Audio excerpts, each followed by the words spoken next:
কোন নেতাকে ভোট দিছেন, আপনি জানেন নেতা ভোট পাইয়া ভোট চুরি, টিন চুরি, গম চুরি, ডাকাতি, খুন খারাপি সব করবে, জানা শুনেও দিছেন, 5 লাখ টাকা পাইছেন সেজন্য।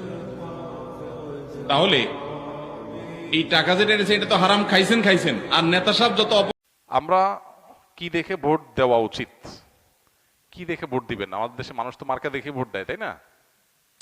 ভোট দেওয়ার ক্ষেত্রে আমাদের লক্ষ্য করা উচিত কাকে ভোট দিলে এই লোকটা প্রার্থী হিসাবে যোগ্য এবং সৎ, তাকে ভোট দিলে সৎ এবং যোগ্য প্রার্থীকে ভোট দেওয়া হবে। এটা আপনার বিবেককে আপনি জিজ্ঞাসা করবেন।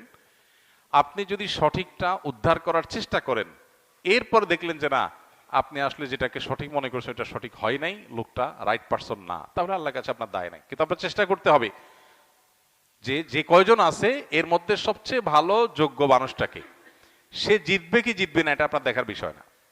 আমাদের দেশে বেশিরভাগ মানুষ এই জায়গাটায় এসে ভুল করে, মনে করে যে তারে ভোট দেওয়ার লাভ কি, ভোটগুলো তো নষ্ট হবে। ভোট নষ্ট হয় না।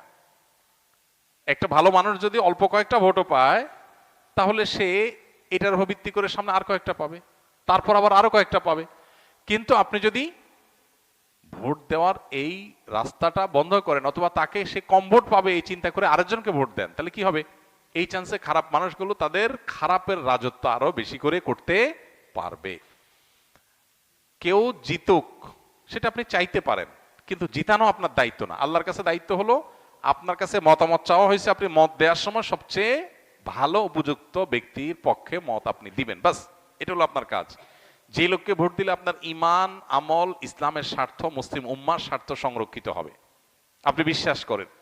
যাকে ভোট দিলে দেশের সার্বিক উন্নতি হবে, চুরি ডাকাতি হবে না, দুর্নীতি 2 নম্বরই হবে না, যে কারণে আমাদের দেশ পিছিয়ে আছে, পৃথিবীর বহু দেশের তলানিতে আমরা পড়ে আছি।